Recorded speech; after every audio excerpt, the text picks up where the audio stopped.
Hi everyone. Let's take a look at exercise 16-9 where we'll put together another cash flow statement using this exercise, the information, and the additional information at the bottom. Now, I've got this set up so that we first see the problem, but I'll work it down below and I will scroll the screen to show how we get it. Okay, well, let's start off with this. Down below, I've already put together some of the solution and I've left some areas where we can drop things in. And right now what you see on the screen is the format for the cash flow statement. Okay, so let's use the information and figure out where we need to put some different pieces of information. I like to start off with net income, and we have the income statement in front of us, and right there we can see that net income is $86,760. So let me scroll down a little bit, and we'll drop in that $86,760. Okay, next we need to add the adjustments to reconcile net income to net cash provided by operating activities. Why don't we just start right at the top of the balance sheet? One thing that we see is accounts receivable went from $52,000 to $70,000. So if we do the math, that's an $18,000 increase in accounts receivable. So if we write increase in accounts receivable, and we can let Excel do the math, we don't have to do it in our head. We know that that is equal to $52,000 minus $70,000. Right? We get $18,000. An increase in a current asset on the schedule of adjustments to reconcile net income to net cash means that it needs to be subtracted from net income to derive cash flow from operating activities. Okay, next we can take a look at inventory. Inventory goes from 96.8 to 66.8. So we know that we've had a decrease in merchandise inventory. Okay, and that decrease is equal to $96,800 less the $66,800, and that gives us a $30,000 positive adjustment. Okay, now let's look at the next item, which is prepaid expenses. We're moving from $5,200 to $5,400. So if we take the $5,200 and subtract the $5,400, we show another $200 decrease, which is a negative adjustment when we're starting with net income and moving to cash flow from operating activities. Oh, and I see that we have a typo. Let me fix that.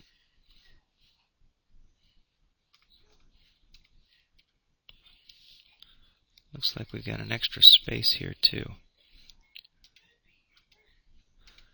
That looks better. Okay, so this would be this would represent an increase in prepaid expenses, and increases in assets show up as a negative adjustment. Okay, now let's move on down to the other items of working capital. Let's take a look at accounts payable. Accounts payable went from $32,000 to $26,000. That represents a decrease, so let's write that down. Accounts payable, I said that incorrectly. I do mean accounts payable rather than accounts receivable. And accounts payable goes from a decrease, so we go from, we want to show this as a negative. So we show it that way. Next, we take a look at wages payable, and we've also had a decrease in wages payable. And so to do that, we will look at wages payable, and we go a decrease has an unfavorable effect when we're preparing this part of the schedule. So take the $7,000 less the $16,000 to come up with a negative $9,000.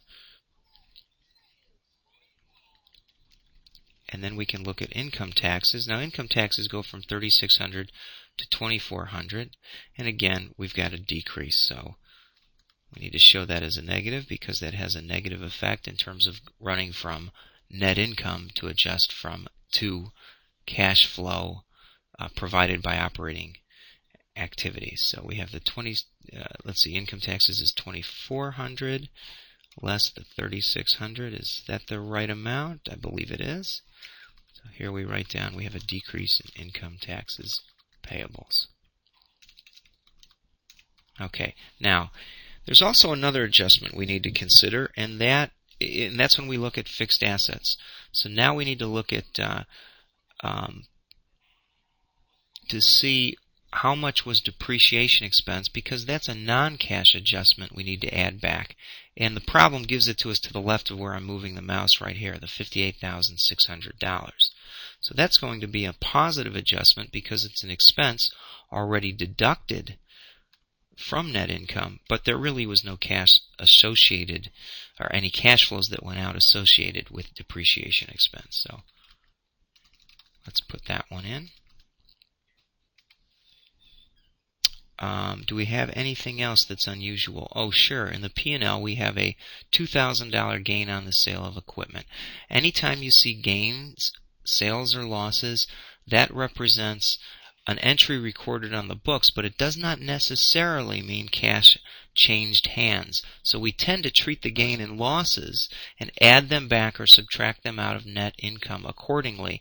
And then we show the cash flow from investing or financing to activities that related to those separately, sort of in the gross amount. So I know that if we recorded a gain and we need to determine the cash flow from operating activities, that gain is already in the net income, but we really need to take that out because that gain itself did not impact cash. It's an accounting entry, but one that didn't have an effect on cash. So we need to back that out. Okay, now once we've gotten this far, we have completed the population of items that need to be adjusted to come up with net cash provided by operating activities.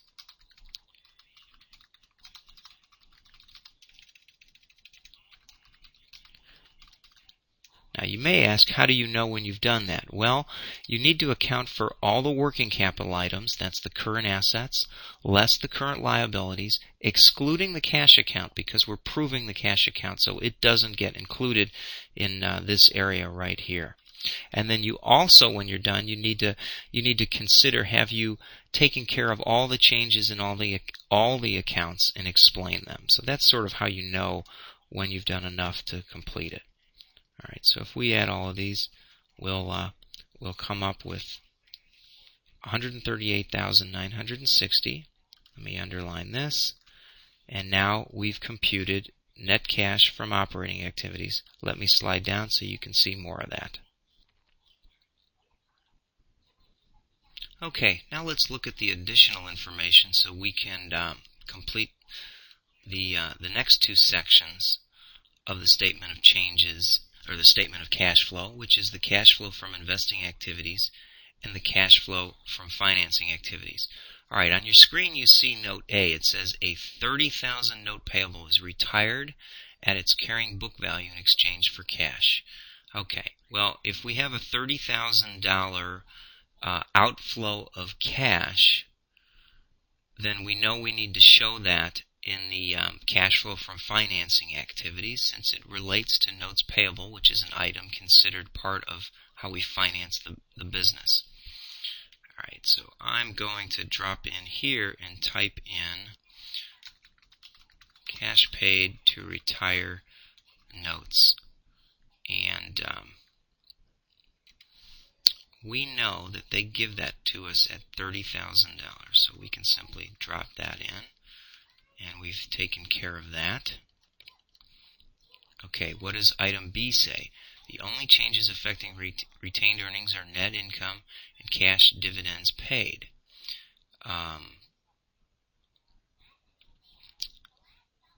Let's see if we can find out how to calculate the amount of the dividends.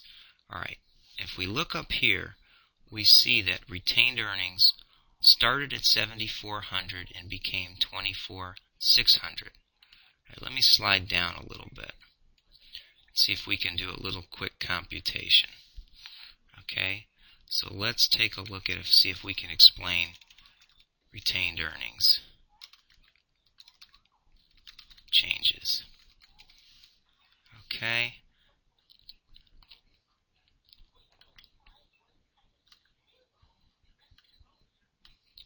Here's what we'll do.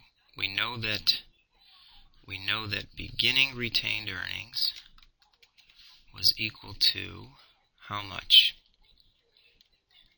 It was right there at $7,400. Slide down, we can see that. We know that we needed to add any net income to it. The net income from the income statement was $86,760.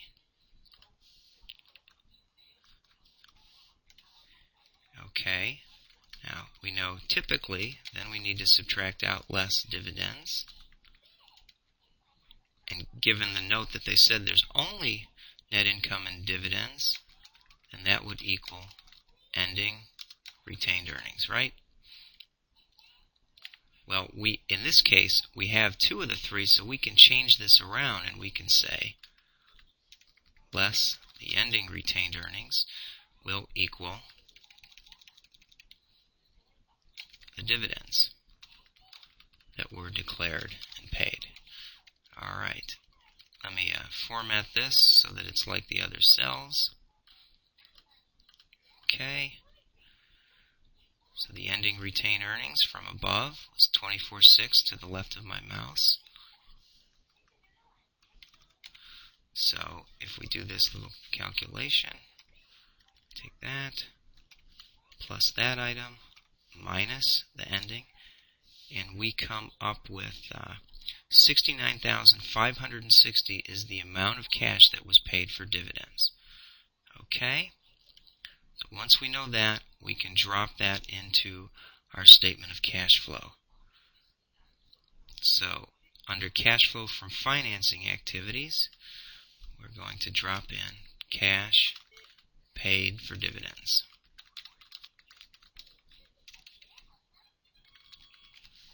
That dollar amount is $69,560. Oh, and it's an outflow, so let's enter that as a negative amount. Okay, let's see what we need to tackle next. First, we're running out of room, so let me insert a row or two here. And that way we can separate the areas of the cash flow statement. Alright, the additional information C. New equipment is acquired for $58,600 in cash. Now that represents something we call capital expenditures. That's a very common item for a business to have, which is new investment in property, plant, and equipment. It's typically the first item that appears under cash flow from investing activities. So let's get that one down. New equipment is acquired for $58,600. So we'll say cash paid for equipment, and we'll jot that down as $58,600. It's negative. It's a cash outflow. We've taken care of that.